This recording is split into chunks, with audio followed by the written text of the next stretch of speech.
Hello, everybody. It's Michelle Moser with Revelation Pharma. I'm a clinical liaison with Revelation, and today we're going to talk a little bit about how do we compound for mental health, specifically mood disorders, as well as depression and anxiety. So let's get started.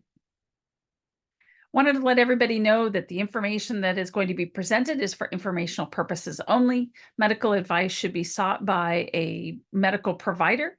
And we will talk a little bit about compounded medications, which are not necessarily evaluated by the FDA. Hormones, and how do they actually disrupt mood, or how do they affect mood issues? What is the association between what's going on in the gut and what's happening in the brain? And then we're also going to talk specifically about medications that we use to kind of get around that or dampen some of the anxiety and mood issues. Usually, when we're talking about mental health, we're talking about depression, anxiety, sometimes even PTSD, but we can also talk a lot about bipolar issues or other autoimmune issues that have a mood disorder associated with those, like Hashimoto thyroiditis, for example. So we know that when there's hormonal changes, there can be changes in mood. We see that in menstruating women in times where they have kind of a premenstrual dysphoria dysfunction. We know that diet has a dramatic impact on mood and anxiety, as well as just overall total body health. We also know that if you're eating turkey, for example, you get kind of sleepy because of the tryptophan. So again, whatever goes into the gut can definitely affect your overall mood. Low functioning thyroid, whether that's medicated or not, can have dramatic effects on depression, anxiety, and other areas of mood changes. Obesity, because when people are overweight, they tend to have different changes going on in the gut, but also when they're overweight, their diet is making an impact, their hormones are making an impact, and then carrying that weight and changes in blood glucose can have a dramatic effect on depression and anxiety specifically. We also know that movement can actually improve blood flow to the brain, which can improve mood, but we also know that there's release of endorphins, which can brighten a mood. Sometimes there's a hereditary issue. We have seen where there tends to be a family lineage as to other diagnoses such as bipolar disease or even forms of autism and Asperger's or even chronic major depression. Of course, when we have diet issues, we're usually going to have digestive issues, so the gut biome and what is happening there. And of course, there are environmental issues that we cannot ignore. Exposure to mold, viruses, fungus, things like that. Those environmental toxins can have a dramatic impact, so much so that it can dramatically affect and impact quality of life, even in very young people. It's not necessarily just an adult issue. Typically, when we're talking about depression, mild depression, anxiety, or even other psychoses, we're looking at a wide variety of classifications of medications. So we have the SSRIs, the selective serotonin reuptake inhibitors. We have the SNRIs, which is the norepi receptor inhibitors. Benzodiazepines have been used. I mean, the Rolling Stones even talked about the mother's little yellow pill back in the day. Of course, that was used for what we used to call the vapors and motherhood type of depression. Lithium is available over the counter in small doses and in very specific salt forms, but we've been using lithium for decades in the use of depression and anxiety, etc. And then there's some atypical classifications such as bupropion and mirtazapine. There's the serotonin modulators, which is like trazodone, which we a lot of times will use for sleep. A lot of times when people are needing a sleep medication, it's because of stress and a wide variety of other mental health concerns, and perhaps they're not sleeping. And that, of course, is a very vicious cycle because if you're not sleeping well, you're probably not going to feel great the next day either. Tricyclic antidepressants have been used for 40, 50 years, maybe even a little bit longer, depending on which one we look at. Some of these are metabolized into others, like amitriptyline, nortriptyline. We can see imipramine, dizipramine, and even doxepin being used. The monoamine oxidase inhibitors, selegiline, phenelzine, isocarbazide, and those medications aren't used as much, and we definitely see more drug interactions with MAOIs, especially if we're using other antidepressants of some of these categories that are listed here. Then we can move into the antipsychotics such as haloperidol, olanzapine, quetiapine, and even some anticonvulsants such as gabapentin are often used. Now, some of these medications are used off-label for other issues associated with depression, or maybe are a primary diagnosis such as chronic pain, of which mental health disorders are a secondary diagnosis. Now, what about hormones, and why should we talk about hormones here? So hormones are often a situation where there may be an imbalance, but yet depression, anxiety is a side effect of that. So when we see fluctuations in hormones, specifically estrogens and progesterone, those two chemicals need to be balanced together, because wherever there's an estrogen receptor, there's a progesterone receptor, and they need each other to turn each other on and to control each other. But we also see changes in mood when testosterone gets out of hand, for example. So whether it's a PCOS or any type of hirsutism, or in gentlemen, we see changes with andropause or hypogonadism. That level of testosterone, whether it's elevated or too low, are often associated with diagnoses of attention deficit disorder, as well as getting into some of the other psychoses. When we balance out hormones, we actually see a reduction of a wide variety of symptoms, but that isn't necessarily the first go-to in the United States when we are dealing with mental health disorder. But we do see also that medications used for a variety of depression, anxiety, and other mental health issues can cause other hormones to become imbalanced as well. We know that cortisol or stress can heighten anxiety, can depress mood. We know that blood pressure medications, for example, can lead to depression, and even some diuretics. There are black box warnings on those package inserts that we know work on the hormonal cascade, like spironolactone, for example. Some people actually have suicidal ideation or at least depression associated with taking spironolactone, and spironolactone actually works through the androstenedione cascade. So that's why I bring that up as well. Estrogen is linked to the metabolism of serotonin. We know how important serotonin is for us to be happy, but also progesterone has a direct impact on GABA. There are hormone receptors throughout the entire body, but especially in the gut and even in the brain. We can't forget about thyroid, right? So when I look at hormones specifically, I tend to think of like the 5 Olympic rings. So that's a visual that we can all capture. There's 5 rings, they're all different colors. There's 3 on top, there's 2 on the bottom, and they don't necessarily touch each other, but they do connect with 1 or 2 of their neighbors. And so through those hormonal changes, whether we're dealing with insulin issues, thyroid issues, estrogen, the sex steroid hormones, cortisol, maybe even insulin, and the neurotransmitters, we can see changes going on in the body that have direct impact on other areas of hormones. So if thyroid is functioning in kind of the lower spectrum, we're going to see a decrease in energy levels, and we're going to see more depression and anxiety, and especially brain fog.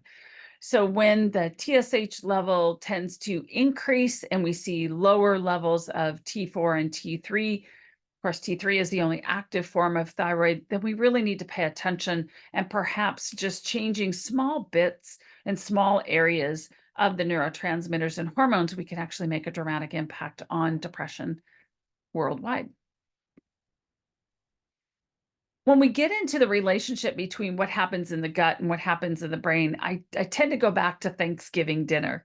So it's something that we can all relate to, that, we're eating our turkey and our mashed potatoes and gravy, and we've got stuffing and candied sweet potatoes, and there's just not a lot of room on our plate yet for that salad, but we can make room for, green beans and cranberry sauce, and pretty soon that is a very heavy, simple carbohydrate meal. So what happens after Thanksgiving? Well, we sit down in the chair and we take a little snooze, right? We get a little bit sleepy. Well, there's tryptophan in that turkey as well. And that tryptophan can be released from our food and can definitely have an impact on what's happening throughout our body, what's being absorbed in the gut and how it's being delivered to the brain. And it can impact our being at that very moment. The majority of serotonin in the body is actually made in the gut. And some studies say 70%, other studies say 80, and some even say 90% of all serotonin made in the body is actually made in the gut. So if the gut isn't healthy, perhaps we're not healthy and happy as well. Of course, the synergy between the good bacteria and the bad bacteria in the gut biome is very, very important, because those metabolic end products, so we put food in, we put liquids in, the bacteria take a hold in our stomach and then throughout our small intestine, break down those food particles, liberate those vitamins, minerals, and other nutrients that we need to absorb. And then what do we actually absorb? And what are we metabolizing further on down the line? That's really important, because by the time you get to the end of the small intestine, pretty much everything that's going to be absorbed will be absorbed. And then the colon is just its major function is to reabsorb water back into the body. So it doesn't have a dramatic impact on what's going on. But when we evaluate what is left over in the stool, we can make assumptions and correlations and relationship even back to what's happening in the oral biome. How does that affect what's happening in the stomach and the small intestine? And that's very important, because those medium chain fatty acids and metabolic byproducts can have a dramatic impact on mood. We can also see that when somebody ingests something that they're allergic to. Now, that allergy or sensitivity or intolerance may have happened hours ago, but then all of a sudden they're feeling kind of groggy, kind of just not 100%, and they might even get grumpy.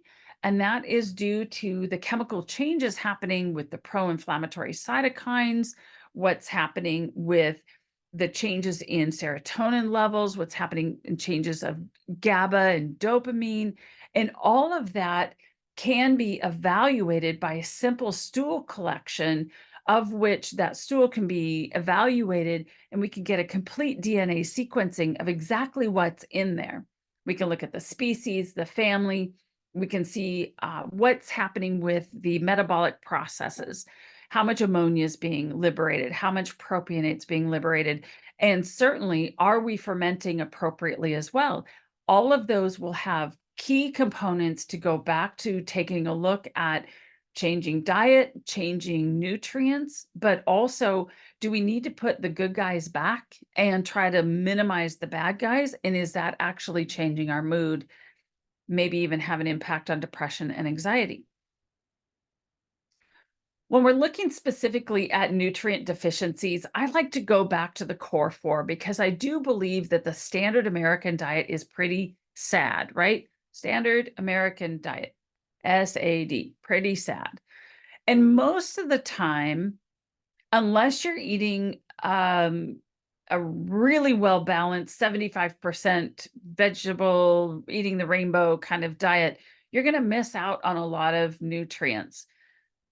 But also, if you take in alcohol, or if you um, eat a lot of um, high fructose corn syrup and trans fatty acids, things like that, that can absolutely change the way things are absorbed and can have an impact on mood as well.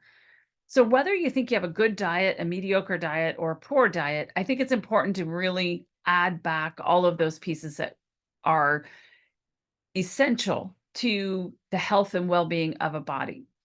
In my professional opinion, a good multivitamin, a good B complex, good vitamin D, and omega complex, very important. So I've got 4 labels here, great ideas to jump into. Those are really easy to order on our Revelation website.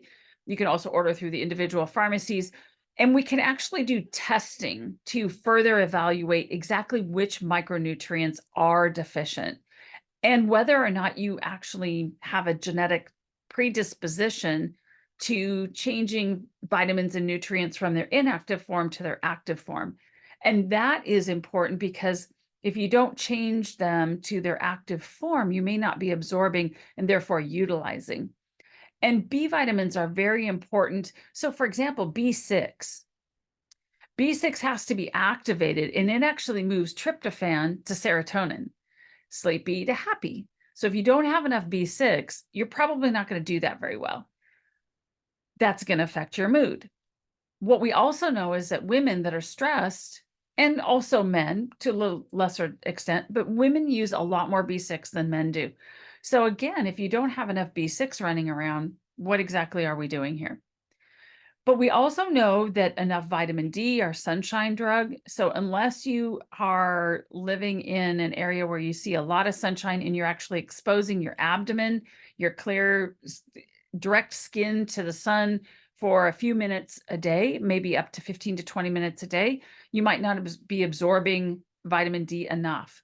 Or if you're like me, I spend a lot of time inside because I'm taking care of the home, kids, grandkids, working inside. I'm not outside as much except on the evenings and maybe the weekends. And I live in the Pacific Northwest where we all know it's a little bit gray a lot of the time. So if you live in an area where you're not getting a lot of direct sunlight, perhaps adding some vitamin D. And again, a really quick little blood test can show us exactly what our levels are. What we do know is that if we keep our vitamin D level, serum levels 60, 70 or above, we also see less issues associated with mood disorders, but also other chronic illnesses. And like I said, testing can be done to evaluate all of this. When we get into a product called low-dose naltrexone, so naltrexone as an entity has been FDA approved since 1964. But since the mid 80s, we've been compounding naltrexone in little tiny doses. So naltrexone is one of those drugs that at typical 50 to 300 milligram doses, it works very, very differently than if we see doses in the 0.1 milligram up to 6 milligram dose. So that's called hormesis. When we use medications in different strengths, specifically LDN, low dose naltrexone, or very low dose naltrexone, we can actually see changes in energy, brightening of mood, and lessening of depression. And that sometimes is a secondary reaction to taking care of the primary diagnoses, whether somebody has autoimmune disease, chronic pain, or we are actually treating a mental health disorder, we can see all of those changes. Now, when we're treating mental health disorders, sometimes we're using different dosing than we are for weight loss or for autoimmune. So always check in with your healthcare professional who is an expert and very knowledgeable in low-dose naltrexone, or connect with one of us on the clinical team here at Revelation, and we can help guide you with that. There's a wide variety of resources available. Low-dose naltrexone is always tailored to the individual needs. It's not about the dose. It's really about getting rid of those symptoms or lessening those symptoms to a manageable level.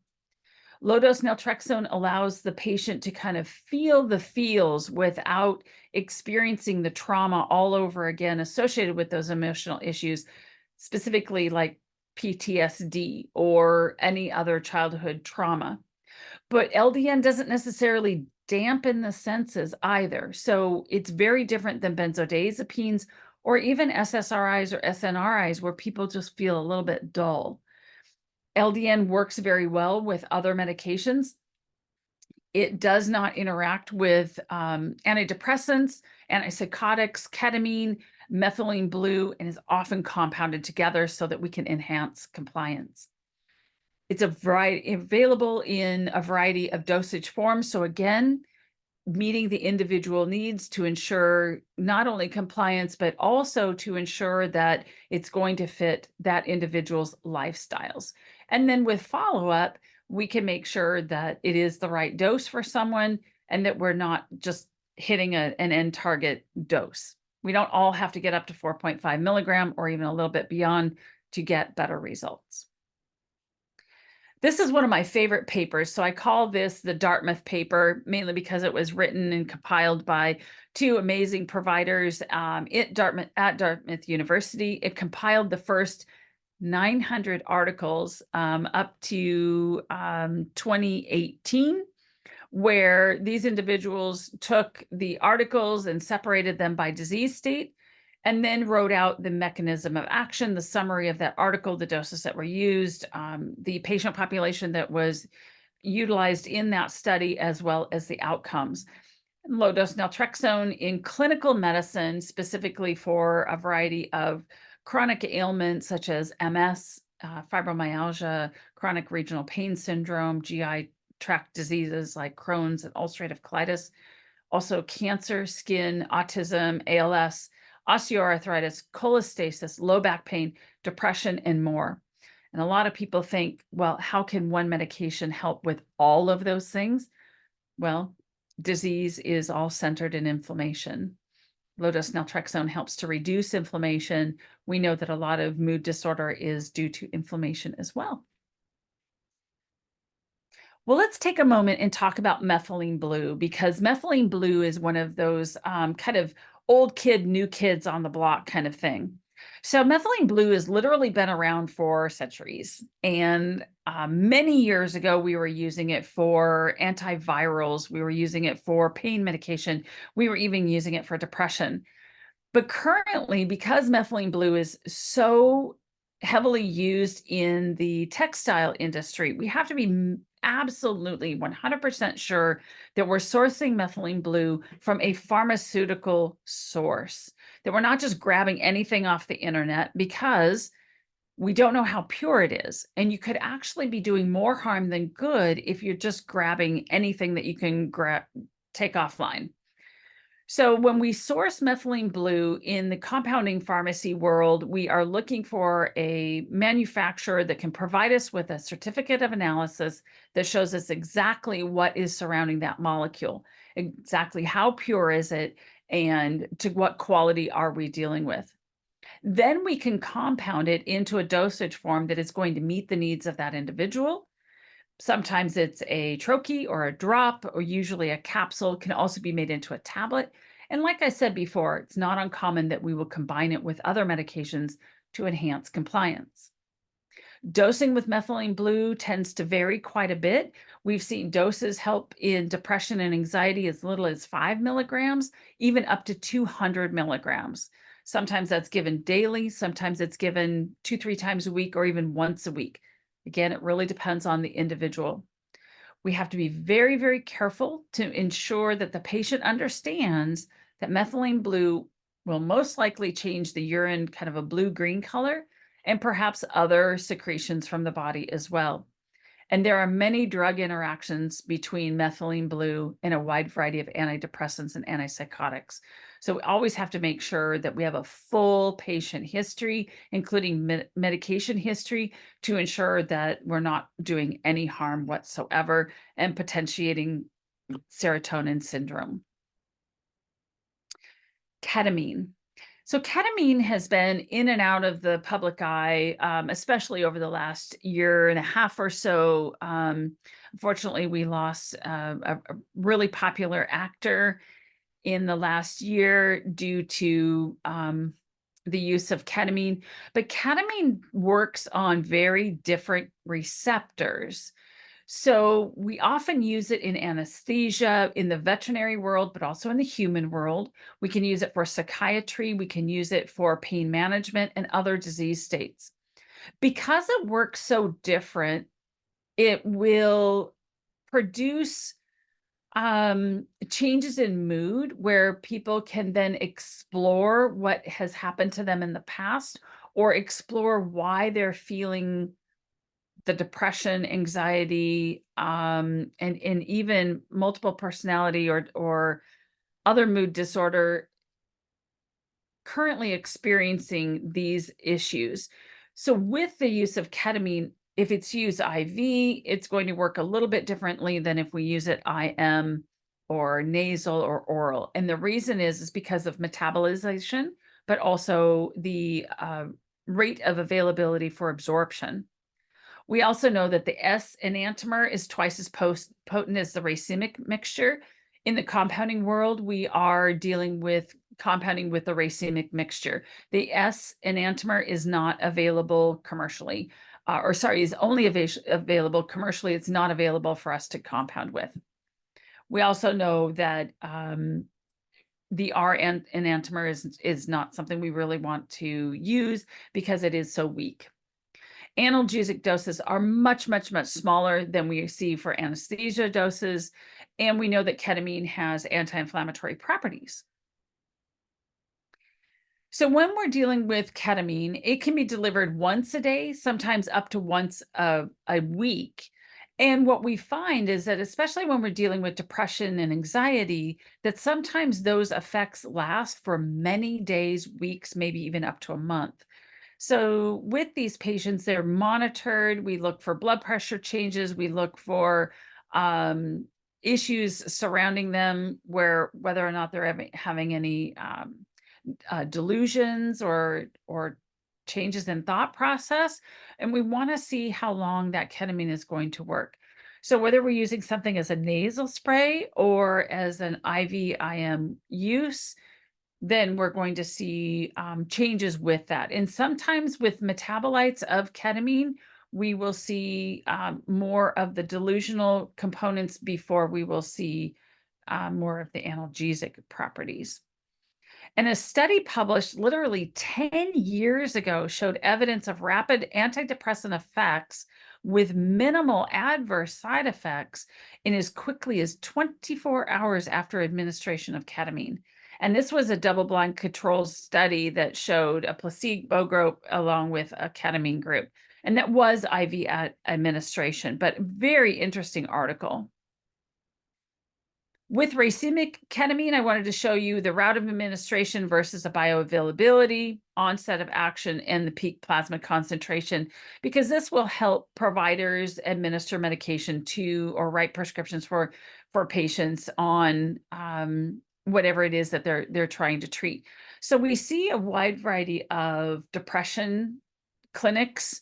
They're also called ketamine clinics, and often they're using an IV product, but they are monitoring the patients very, very carefully. But sometimes they're using a nasal spray as well. And you'll see a huge change in bioavailability due to that route of administration.